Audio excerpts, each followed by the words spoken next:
Hi friends, welcome back to Rotor Member. I'm Mr. Awesome. If you're watching this video, you're awesome too. Well, today's video is quite interesting. The topic is bike tire. So bike tire is the only thing that keeps machine and road apart. So ನಿಮ್ಮ bike ಎಷ್ಟೇ costly ಆಗಿರ್ಬೋದು, ಎಷ್ಟೇ value ಇರೋಂಥ bike ಆಗಿರ್ಬೋದು, ಇಲ್ಲ ಎಷ್ಟೇ high C bike ಆಗಿರ್ಬೋದು, ಇಲ್ಲ ಎಷ್ಟೇ ಕಮ್ಮಿ ಕಾಸ್ಟ್ಲಿ ಇರೋಂಥ ಬೈಕ್ ಆಗಿರ್ಬೋದು, it doesn't matter. Tyre is the thing that matters ride ಮಾಡಬೇಕಾದ್ರೆ. So will go in detail with the tyres, not technically ತುಂಬ ಹೋಗೋದು ಬೇಡ, ಜಸ್ಟ್ ಬೇಕಾಗಿರೋಷ್ಟು ಮಾತ್ರ ತಿಳ್ಕೊಳ್ಳೋಣ. ಸೊ ಟಾಪಿಕ್ಸ್ ಬಂದು ಟೈರ್ ಯಾವಾಗ ಮ್ಯಾನುಫ್ಯಾಕ್ಚರ್ ಆಗಿದೆ, ಯಾವಾಗ ಚೇಂಜ್ ಮಾಡಬೇಕು, ಎಷ್ಟು ಕಿಲೋಮೀಟ್ರಿಗೆ ಚೇಂಜ್ ಮಾಡಬೇಕು, ಎಷ್ಟು ವರ್ಷಕ್ಕೆ ಚೇಂಜ್ ಮಾಡಬೇಕು, ಟೈರಲ್ಲಿ ಏನೇನು ಫಾಲ್ಟ್ಸ್ ಇದ್ದರೆ ಅದನ್ನು ಹೆಂಗೆ ಕಂಡುಹಿಡಿಯೋದು, ಇದನ್ನೆಲ್ಲ ತಿಳ್ಕೊತ ಹೋಗೋಣ. Please watch the video completely and stay with me. So 18,000 kilometres ಓಡಿಸಿದ ಮೇಲೆ I got a feeling that ಎಲ್ಲೋ ಒಂದು ಕಡೆ ಅನ್ನಿಸ್ತು, ಟೈರ್ ಚೇಂಜ್ ಮಾಡಬೇಕಾ, ಇಲ್ಲ ವೇರೆಂಟ್ ಟೈರ್ ಆಗಿದೆಯಾ, ಯಾವಾಗ ಚೇಂಜ್ ಮಾಡಬೇಕು, ಈ ಥರ ಎಲ್ಲ ಡೌಟ್ ಬಂದಾಗ I was thinking okay let's go in detail. So research ಮಾಡಿ ಸ್ವಲ್ಪ collected some points. So one by one ಹೋಗೋಣ. ಫಸ್ಟ್ ಪಾಯಿಂಟ್ ಬಂದು ಪಂಚರ್ಸು. ಸೊ ನಿಮ್ಮ ಗಾಡಿಯಲ್ಲಿ ಎಷ್ಟು ಪಂಚರ್ಸ್ ಆಗಿದೆ ಅನ್ನೋದನ್ನು ದಯವಿಟ್ಟು ಚೆಕ್ ಮಾಡಿ. ನನ್ನ ಗಾಡಿಯಲ್ಲಿ ನಾವು ಒಂದು ಪಂಚರ್ಸು ಆಗಿಲ್ಲ, ದೇವರ ಕೃಪೆಯಿಂದ. 18,000 ಕಿಲೋಮೀಟರ್ಸ್ ಓಡಿಸಿದ್ದೀನಿ and it's been 1 year, 1.5 year almost. So ಇನ್ನೂ ಒಂದು ಪಂಚರು ಆಗಿಲ್ಲ. ನಿಮ್ಮ ಗಾಡಿಯಲ್ಲಿ ಪಂಚರ್ಸ್ ಆಗಿದೆ, ಎಷ್ಟು ಪಂಚರ್ಸ್ ಆಗಿದೆ, ಎಲ್ಲೆಲ್ಲಿ ಪಂಚರ್ಸ್ ಆಗಿದೆ ಅನ್ನೋದು ತಿಳ್ಕೊಳ್ಳಿ. ಸೆಂಟರಲ್ಲಿ ಪಂಚರ್ ಆಗಿದರೆ 1 or 2 ಇಟ್ಸ್ ಓಕೆ, ಬಟ್ ಸೈಡಲ್ಲಿ ಒಂದು ಪಂಚರ್ ಆಗಿದ್ರು ಕೂಡ you have to replace your tyres.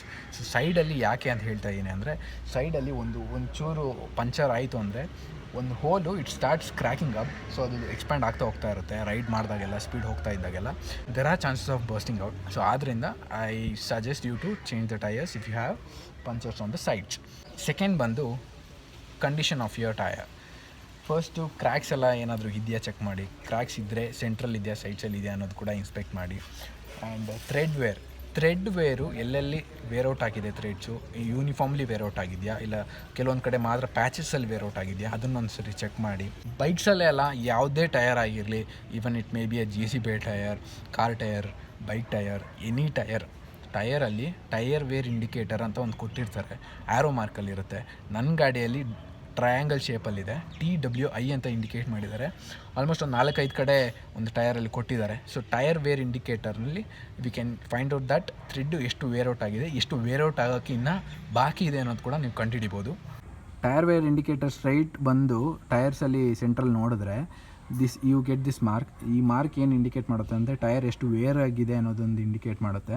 So ಈ ಥ್ರೆಡ್ಸ್ಗೂ ಮತ್ತು ಇದ್ರ ಮಧ್ಯೆ ಇರುತ್ತೆ ಇದು.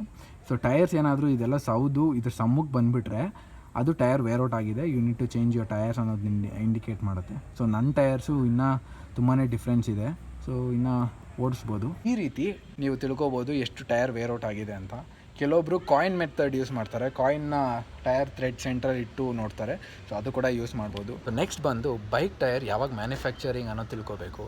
ಇಲ್ಲಿ ನೋಡಿದ್ರೆ ನೀವು 4719 ಅಂತ ಇದೆ. ಸೊ 4719 ಏನು ಇಂಡಿಕೇಟ್ ಮಾಡುತ್ತೆ ಅಂದರೆ 47 is number half week and 19 ಬಂದು year. So 47th week of 2019. So 47th week of 2019 ಅಂತ ನೀವು ಗೂಗಲಲ್ಲಿ ಟೈಪ್ ಮಾಡಿದ್ರೆ ಸಾಕು, ಇಲ್ಲಿ give out the answer. And 47th week ಬಂದು ನವಂಬರ್ ಫಸ್ಟ್ ವೀಕ್ ಏನೋ ಬರುತ್ತೆ.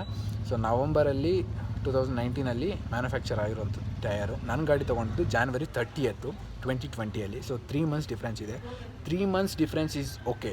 ಸೊ ಅದಕ್ಕಿಂತ ಜಾಸ್ತಿ ಅರೌಂಡ್ 6 months ಡಿಫ್ರೆನ್ಸ್ ಇತ್ತು ಅಂದರೆ ದಯವಿಟ್ಟು ತೊಗೊಳಕ್ಕೆ ಹೋಗ್ಬೇಡಿ. ವೈ? ಬಿಕಾಸ್ ದ ಟಯರ್ಸ್ ಯಾವಾಗ ಮ್ಯಾನುಫ್ಯಾಕ್ಚರ್ ಮಾಡಿರ್ತಾರೋ ಅವಾಗಲಿಂದಾನೇ ಅದರ ಲೈಫ್ ಸ್ಟಾರ್ಟ್ ಆಗೋಗಿರುತ್ತೆ.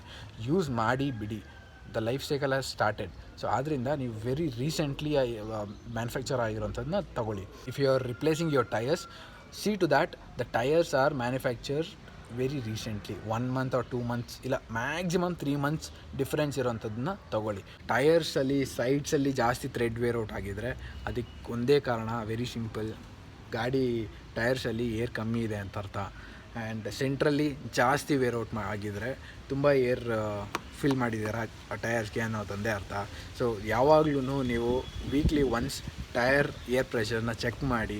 ಗಾಡಿಯಲ್ಲಿ ಕರೆಕ್ಟ್ ಏರ್ ಪ್ರೆಷರ್ ಇಡೋದ್ರಿಂದ ಮಾತ್ರ ನಿಮ್ಮ ಟಯರು ಜಾಸ್ತಿ ಬಾಳಿಕೆ ಬರೋವಂಥದ್ದು. ಸೊ ಇದರಲ್ಲಿ ಡೀಟೇಲಾಗಿ ಮೆನ್ಷನ್ ಮಾಡಿರ್ತಾರೆ. ನೀವು ಸಿಂಗಲ್ ರೈಡರ್ ಆಗಿ ಸಿಟಿ ಕಮ್ಯೂಟ್ಸ್ ಎಲ್ಲ ಹೋಗೋದಾದರೆ ಎಷ್ಟು ಪ್ರೆಷರ್ ಇರಬೇಕು ಫ್ರಂಟ್ ಟೈರಲ್ಲಿ ಮತ್ತು ಬ್ಯಾಕ್ ಟೈರಲ್ಲಿ ಅಂತ. ಅಕಸ್ಮಾತ್ ಏನಾದರೂ ನೀವು ಪಿಲಿಯನ್ ಕೂಡ ಕ್ಯಾರಿ ಮಾಡ್ತಾ ಇದ್ದೀರಾ ಅಂತಂದರೆ ಎಷ್ಟು ಪ್ರೆಷರ್ ಇರಬೇಕು ಅನ್ನೋದು ಕೂಡ ಕೊಟ್ಟಿರ್ತಾರೆ. ಅದರ ಪ್ರಕಾರ ನೀವು ವೀಕ್ಲಿ ಒನ್ಸ್ ಚೆಕ್ ಮಾಡಿ. ಸಸ್ಪೆನ್ಷನ್ಸ್ ಕರೆಕ್ಟಾಗಿಲ್ಲ ಅಂದರೆ, ಕರೆಕ್ಟಾಗಿ ವರ್ಕ್ ಆಗ್ತಾ ಇಲ್ಲ ಅಂದರೆ ಬೈಕ್ ಟೈರ್ಸ್ ಮೇಲೆ ತುಂಬಾ ಇಂಪ್ಯಾಕ್ಟ್ ಆಗುತ್ತೆ. ಅನ್ಇವನ್ ಪ್ಯಾಚಸ್ ಆಗುತ್ತೆ, ಅಲ್ಲಲ್ಲಿ ಪ್ಯಾಚಸ್ ಆಗೋದು, ಥ್ರೆಡ್ಸ್ ಎಲ್ಲ ಕಿತ್ಕೊಂಡ್ಬರೋ ಸಿನಾರಿಯೋಸ್ ಎಲ್ಲ ಇರುತ್ತೆ. ಟೈರ್ ಮ್ಯಾನುಫ್ಯಾಕ್ಚರ್ ಮಾಡೋರು ಅಟ್ಲೀಸ್ಟ್ ಒಂದು 4 to 5 years ಇದು ರನ್ ಆಗೋ ಥರ ಒಂದು ಡ್ಯೂರೇಷನ್ ಕೊಟ್ಟಿರ್ತಾರೆ ಇದಕ್ಕೆ. It also depends upon air pressure, ಎಷ್ಟು ಕಾನ್ಸಿಸ್ಟೆಂಟಾಗಿ ಏರ್ ಪ್ರೆಷರ್ನ ಮೇಂಟೈನ್ ಮಾಡ್ತಾಯಿದ್ದೀರಾ, ಆ್ಯಂಡ್ ಎಷ್ಟು ಚೆನ್ನಾಗಿ ಸಸ್ಪೆನ್ಷನ್ ಸೆಟಪ್ ಇದೆ ನಿಮ್ಮ ಬೈಕಲ್ಲಿ, ಆ್ಯಂಡ್ ಆಲ್ಸೋ ಯಾವ್ಯಾವ ಸೀಸನಲ್ಲಿ ಜಾಸ್ತಿ ಗಾಡಿ ಓಡಿಸ್ತೀರಾ ಅನ್ನೋದು ಕೂಡ ವೆರಿ ಇಂಪಾರ್ಟೆಂಟ್. ನೀವು ಜಾಸ್ತಿ ಗಾಡಿನ ಸನ್ಲೈಟಲ್ಲೇ ಬಿಟ್ಟು ಪಾರ್ಕ್ ಮಾಡೋದು ಅವೆಲ್ಲ ಮಾಡಿದ್ರೆ ಅದು ಬೇಗ ವೇರ್ಔಟ್ ಆಗುತ್ತೆ. ಇದನ್ನು ನಾವು ಜಾಸ್ತಿ ನೋಡ್ಕೊಳೋಕ್ಕಾಗಲ್ಲ. ಬಟ್ ನಾವು ಯಾವುದನ್ನು ನೋಡ್ಕೋಬೋದು ಅಂದರೆ ಸಸ್ಪೆನ್ಷನು ಮತ್ತು ಏರ್ ಪ್ರೆಷರು, ಇದನ್ನು ಎರಡನ್ನ ಕರೆಕ್ಟಾಗಿ ನೋಡಿಕೊಂಡ್ರೆ ಐ ಥಿಂಕ್ ಟೈರ್ ತುಂಬಾ ಬಾಳಿಕೆ ಬರುತ್ತೆ. ನನಗೂ ಇವೆಲ್ಲ ಗೊತ್ತಿರಲಿಲ್ಲ. ನಾನು ಇನ್ಮೇಲಿಂದ ಬೈಕ್ ಟೈರ್ಸ್ ಮತ್ತು ಸಸ್ಪೆನ್ಷನ್ನ ಕ್ಲೀನಾಗಿ ನೋಡ್ಕೊತೀನಿ, and hope you will also do it. So thread wear out ಆದಮೇಲೆ ನಾವು immediately we need to change the tyres. ನಾನು ಯಾಕೆ ಹೇಳ್ತಾ ಇದ್ದೀನಿ ಅಂದರೆ, ಮಳೆಗಾಲದಲ್ಲಿ ಆಗಿರ್ಬೋದು, ಇಲ್ಲ ನೀರು ನಿಂತಿರೋ ಜಾಗದಲ್ಲಿ ಆಗ್ಬೋದು, ನೀವು ಓಡಿಸ್ಕೊಂಡು ಹೋದಾಗ ಏನಾಗುತ್ತೆ, ಟ್ರಾಕ್ಷನ್ ಕಂಟ್ರೋಲ್ ಸಿಗೋಲ್ಲ, ಯಾಕಂದರೆ ಥ್ರೆಡ್ಸ್ ಇರೋಲ್ಲ, ಏನು ಒಂದು ಫ್ರಿಕ್ಷನ್ ಏನೂ ಇರೋಲ್ಲ, ಸ್ಲಿಪ್ ಆಗೋಗುತ್ತೆ ಗಾಡಿ.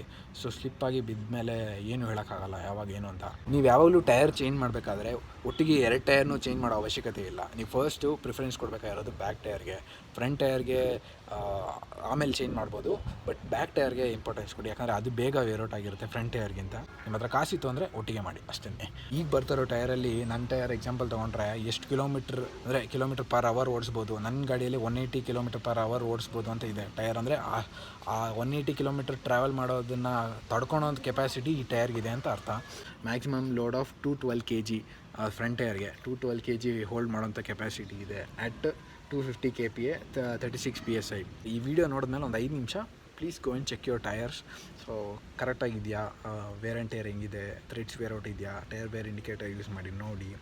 ಸೊ ಕ್ರ್ಯಾಕ್ಸ್ ಜಾಸ್ತಿ ಇದೆಯಾ, ಸೆಂಟ್ರಲ್ ಕ್ರ್ಯಾಕ್ ಇದೆಯಾ, ಸೈಡ್ಸಲ್ಲಿ ಕ್ರ್ಯಾಕ್ ಜಾಸ್ತಿ ಇದೆಯಾ, ಎಷ್ಟು ಪಂಚರ್ಸ್ ಆಗಿದೆ, ಇವೆಲ್ಲ ಒಂದ್ಸರಿ ಹೋಗಿ ಒಂದು 5 minutes ಸ್ಪೆಂಡ್ ಮಾಡಿ.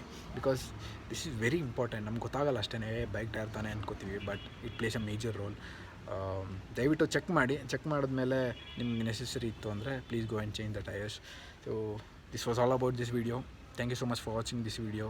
If you like this video give a thumbs up, and so subscribe ಮಾಡೋದನ್ನ ಮರಿಬೇಡಿ. Thank you so much. Bye.